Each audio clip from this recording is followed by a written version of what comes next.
Good morning friends मैं अभिषेक Dixit concept time के इस प्लेटफॉर्म पर आपका फिर से स्वागत करता हूं। जैसे जहां पर हमने कल बात खत्म की थी वहीं से हम फिर से आगे शुरू करेंगे। कल हमने दोस्तों पढ़ा था ताम्र पाषाण काल यानी चालकोलिथिक एज, तो हम उसके आगे की बात पढ़ेंगे यानी उसके आगे हम क्या पढ़ेंगे। आज हम पढ़ेंगे मेगालिथिक एज या महापाषाण काल। तो हम आज क्या पढ़ने वाले हैं, अगर हम इसको गौर करें तो हम आज पढ़ेंगे मेगालिथिक एज या महापाषाण काल। मेगालिथिक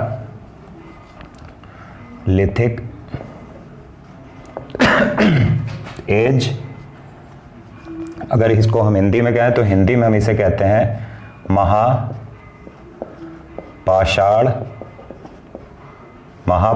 काल। और इसका अगर हम टाइम पीरियड देखें तो इसका टाइम पीरियड जो हमें दिखता है, इसके टाइम को लेकर काफ़ी विवाद है, लेकिन जो मोटे तौर पर माना जाता है इसका टाइम, वो माना जाता है 1200 BC से लेकर 300 BC तक। तो ये हमको पढ़ना है मेगालिथिक एज। मैं एक पहले माइंड मैप ड्रॉ करता हूँ, उसके आगे फिर हम पढ़ना शुरू करेंगे हमें पढ़ना क्या क्या है। अगर हम मेगालिथिक या महापाषाण काल की बात करें तो महापाषाण काल में जो हमको पढ़ना है, सबसे पहले हम अगर किसी टॉपिक को पढ़ते हैं तो हमें ये पता होना चाहिए हम उसको क्यों पढ़ रहे हैं। तो सबसे पहले हम देखेंगे वाई वी आर रीडिंग, यानी क्यों पढ़ रहे हैं। और अगर इसके आगे की बात करें तो जो दूसरी चीज हम इसमें देखेंगे वो हम देखेंगे कि महापाषाण काल है क्या, व्हाट यानी क्या। और इसके आगे अगर हम देखें इसमें कि हमें क्या देखना है, तो हमें कुछ एग्जाम्पल्स देखना है, या एग्जाम्पल्स कह लीजिए या मैपिंग कह लीजिए, जो भी आप समझिए। उदाहरण तो चलिए स्टार्ट करते हैं। तो सबसे पहला जो इसमें हम टॉपिक देखेंगे, सब टॉपिक देखेंगे, वो देखेंगे हम कि हम इसे पढ़ते क्यों हैं। Why we are reading megalithic age. तो ये समझने का प्रयास करते हैं। जैसा कि हमने अभी तक जो जितनी भी वीडियोस देखी हैं, ये वीडियोस बनाई हैं, उसमें हमने देखा है कि अगर हम नॉर्थ इंडिया और साउथ इंडिया की बात करें तो हम दोनों का डिवीज़न करेंगे इसमें। अगर हम बात करते हैं नॉर्थ, सबसे पहले हम पढ़ रहे हैं, पहले डाल लेता हूँ मैं हेडिंग वाई, यानी मेगालिथिक कल्चर या मेगालिथिक काल या मेगालिथिक संस्कृति का अध्ययन हम क्यों कर रहे हैं। तो समझिए, हम इसको डिवाइड करते हैं दो पार्ट्स में। एक तरफ हम लिखते हैं नॉर्थ इंडिया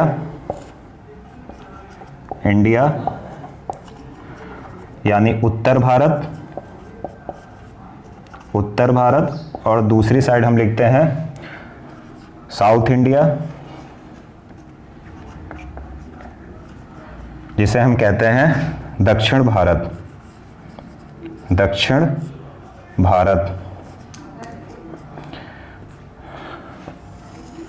अब हम समझते हैं इसको हम क्यों पढ़ते हैं, यानी महापाषाण काल या मेगालिथिक एज को हम क्यों पढ़ते हैं। तो गौर करिएगा कि जितना भी हमने पढ़ा है, हमने क्या पढ़ा है कि हमने जो नॉर्थ इंडिया हमने देखा कि हम आए, सबसे पहले हमने देखा नियोलिथिक एज, या हिंदी में अगर इसको हम कहें तो इसको हम कहेंगे, एक मिनट,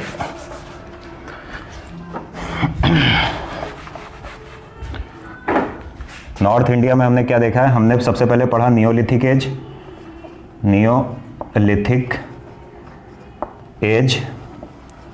यानी इसको हिंदी में बोलेंगे नवपाषाण काल। उसके बाद हम नॉर्थ इंडिया में देखते हैं कौन सा कल्चर आया। उसके बाद हम देखेंगे नवपाषाण काल के बाद ब्रॉन्ज एज यानी कांस्य युग, जब मानव ने कांसे का प्रयोग करना शुरू कर दिया था। और अगर उसके बाद हम देखें तो आता है चैल्कोलिथिक एज,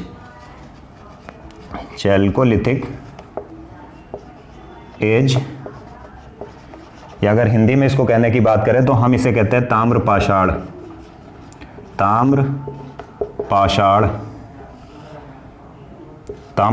काल कहते हैं। अगर हम एक स्टेप और आगे बढ़े तो चैल्कोलिथिक के बाद जो आता है नॉर्थ इंडिया में, चैल्कोलिथिक के बाद आता है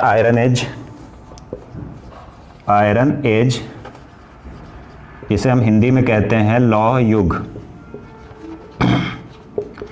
हिंदी में कहते हैं लॉग। तो हम उत्तर भारत में संस्कृति का विकास कैसे देखते हैं? हम सबसे पहले देखते हैं कि नवपाषाण काल आया, उसके बाद हम देखते हैं कांस्य युग आया, ब्रॉन्ज एज आया, उसके बाद हम देखते हैं ताम्रपाषाण काल आया, और उसके बाद हम देखते हैं लौ युग आया आर्यों के द्वारा, या आर्यों के समय में लौ युग आया।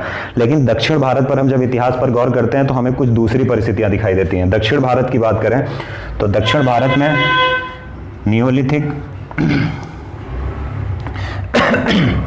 नियोलिथिक एज हमें दिखाई देता है, नवपाषाण काल हमें दिखाई देता है। लेकिन अब देखिएगा, दक्षिण भारत में नियोलिथिक से सीधा प्रवेश करते हैं हम किसमें? ताम्रपाषाण, और भी ताम्रपाषाण का लिमिटेड विकास दिखाई देता है, यानी लिमिटेड डेवलपमेंट ऑफ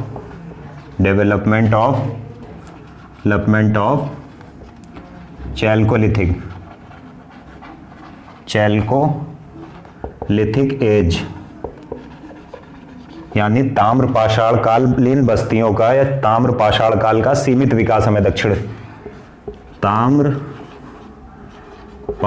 का सीमित विकास होता है दक्षिण भारत में। दक्षिण भारत में कैसा विकास होता है? सीमित विकास होता है। लेकिन दक्षिण भारत में जो हम एक महत्वपूर्ण घटना ये देखते हैं कि दक्षिण भारत में चूंकि नवपाषाण काल के बाद ताम्रपाषाण काल का सीमित विकास होता है, तो दक्षिण भारत में मुख्यतः नवपाषाण काल के बाद आयरन एज स्टार्ट होता था, यानी आयरन एज लौह काल। आयरन एज की अगर हम बात करें तो इसे हिंदी में कहते हैं लौह काल। तो दक्षिण भारत में आप उत्तर भारत की अगर बात करिए तो उत्तर भारत में हम देखते हैं कि नियोलिथिक नवपाषाण काल के बाद हम देखते हैं कांस्य युग आता है, ब्रॉन्ज एज आता है, उसके बाद हम देखते हैं ताम्रपाषाण आ जाता है, चैल्कोलिथिक एज आता है, फिर हम लौ काल में प्रवेश करते हैं। यानी पहले हम यहाँ से ब्रॉन्ज एज में आएंगे, ब्रॉन्ज एज से हम चैल्कोलिथिक में जाएंगे, चैल्कोलिथिक में हम उसके बाद आयरन एज में पहुंच जाएंगे। लेकिन अगर हम साउथ इंडिया की बात करें तो साउथ इंडिया में यहाँ से हम डायरेक्ट प्रवेश कर जाते हैं आयरन एज में, यानी नियोलिथिक नवपाषाण काल के बाद ताम्रपाषाण कालीन बस्तियों का सीमित विकास दिखाई देता है और हम सीधे नियोलिथिक एज से पहुंच जाते हैं आयरन एज में। और इसी अगर मैं आयरन एज की बात करूं तो इसी आयरन एज को हम कहते हैं, क्या कहते हैं? आयरन एज को हम कहते हैं megalithic culture, CULTURE, megalithic culture.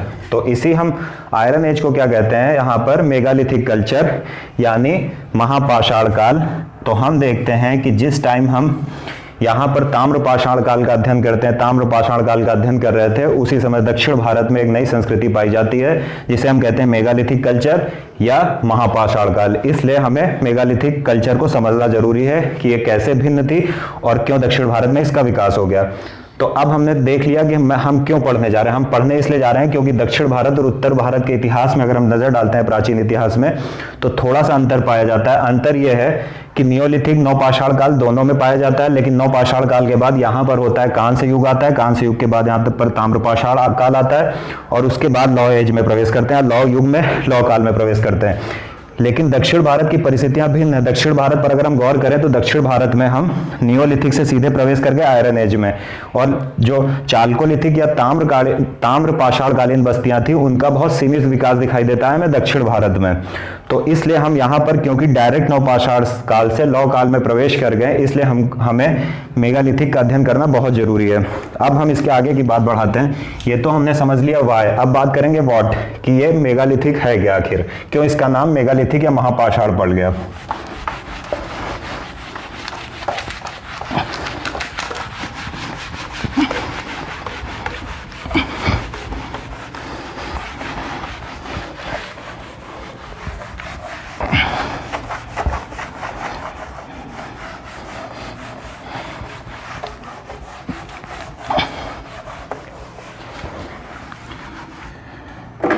अब हम देखते हैं कि अगर हम बात करें व्हाट, ये इसका नाम महापाषाण काल या मेगालिथिक क्यों पड़ा, तो ये समझने का प्रयास करते हैं कि क्यों पड़ा।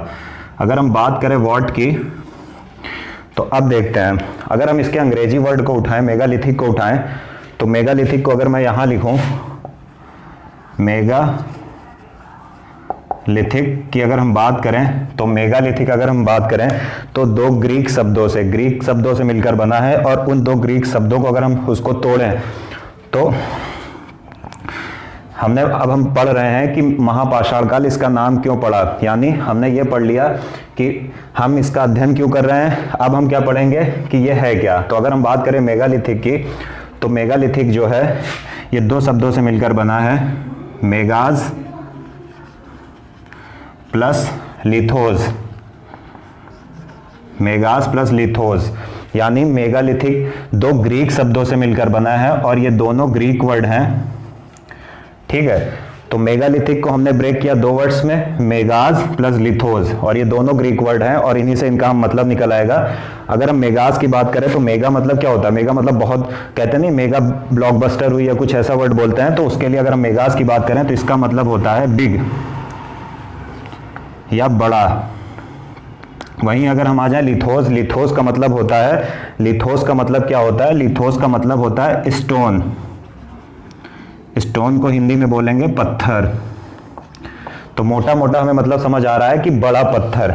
तो इसका नाम मेगालिथिक क्यों पड़ा, क्योंकि इस काल में जो हमें समाधियां मिलती हैं, यानी इस काल में हमें बहुत सारी टॉम्स या कब्र मिलती हैं, टॉम्स या कब्रें मिलती हैं, और उन कब्रों को किससे ढका गया है, बड़े पत्थरों से ढका गया है। ये कब्रें किससे ढकी गई हैं, इन्हीं कब्रों को किससे ढका गया है, इन्हीं कब्रों को, इस कब्रों को इन बड़े पत्थरों से ढका गया। अगर हम बात करें मेगालिथिक की, फिर से देखते हैं, मेगालिथिक को हम दो पार्ट्स में डिवाइड करते हैं, मेगाज और लिथोस। ये दोनों ग्रीक वर्ड हैं, जहां मेगाज का मतलब बिग होता है, वहीं लिथोस का मतलब स्टोन या पत्थर होता है। और हम इसका नाम महापाषाण क्यों कहते हैं, महापाषाण मतलब बड़ा पत्थर, या क्योंकि इस काल में दक्षिण में जो भी हमें कब्रें मिली हैं उनको चारों ओर से बड़े बड़े पत्थरों से ढका गया है। तो अब हम थोड़ा सा डायग्राम ड्रा कर लेते हैं। चूंकि कब्रों को बड़ी मात्रा में प्राप्त हुई है, इस तरह की कब्रें बहुत बड़ी मात्रा में प्राप्त हुई और उनको चारों ओर से पत्थरों से ढका गया है, इसलिए हम इस पूरे कल्चर का या संस्कृति का नाम रख देते हैं मेगालिथिक, मेगालिथिक या महापाषाण संस्कृति, मेगालिथिक कल्चर। तो ये हमने समझ लिया। अब जरा सा हम ड्रॉ करके देख लेते हैं कि कब्रें किस टाइप की थी। तो हम देखते हैं कि अगर हम कब्रों की बात करें तो ये कुछ ऐसी थी कब्रें,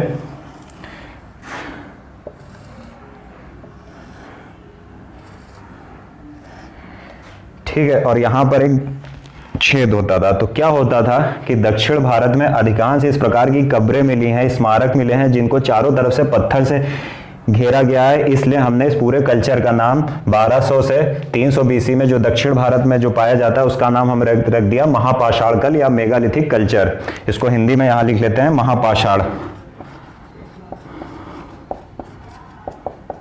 महापाषाण मतलब महा मतलब बड़ा और पाषाण मतलब पत्थर। चूंकि यहां पर पाई जाने वाली कब्रों को पत्थर से ढका गया है, बंद किया गया है, इसलिए हम इसका नाम क्या रखते हैं, महापाषाण काल। अब अगर हम इसका एग्जाम्पल देखें या देखें कि ऐसी कल्चर या ऐसी समाधियां या कब्रें या टॉम्स भारत में कहां कहां पाई जाती हैं, तो हम वो देखते हैं।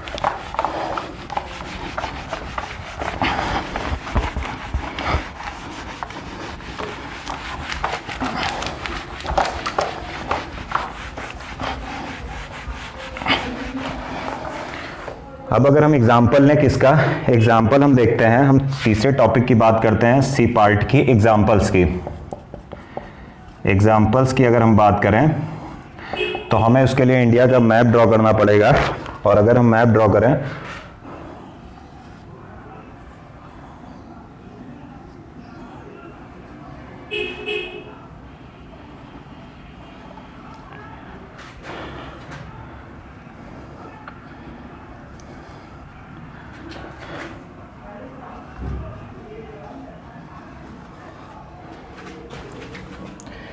ये हो गया हमारा प्यारा भारत।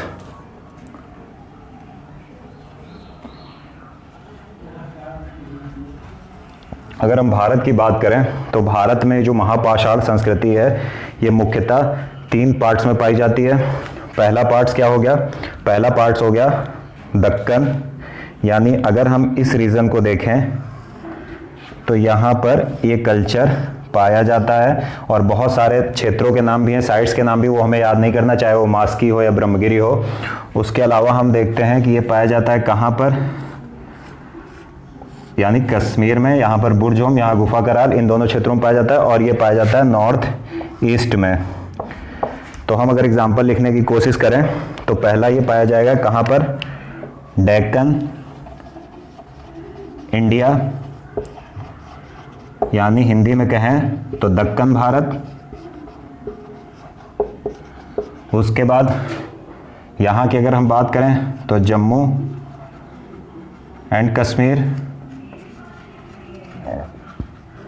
और अगर हम इसके नॉर्थ ईस्ट में देखें तो ये हमें नॉर्थ ईस्ट इंडिया या उत्तर पूर्वी भारत में भी दिखाई देता है। नॉर्थ ईस्ट इंडिया या उत्तर पूर्वी भारत में हमें यह संस्कृति दिखाई देती है कि लोग अपने, जो भी लोग मर जाते थे उनको जब दफनाते थे तो दफना के उनके चारों ओर पत्थर से ढक दिया जाता था। और इसीलिए इस संस्कृति का नाम ही पड़ गया, इस काल का नाम ही पड़ गया महापाषाण काल। और इसका विस्तार भारत में 3 क्षेत्रों में दिखाई देता है। एक तो दक्कन भारत, डेक्कन इंडिया, दूसरा जम्मू एंड कश्मीर, तीसरा नॉर्थ ईस्ट इंडिया। अब एक बात जो और गौर करने की है वो ये है कि जो हमने अभी महापाषाणकालीन कब्रें देखी थी, टॉम्ब्स देखी थी, उनकी बात थोड़ा सा कर लेते हैं।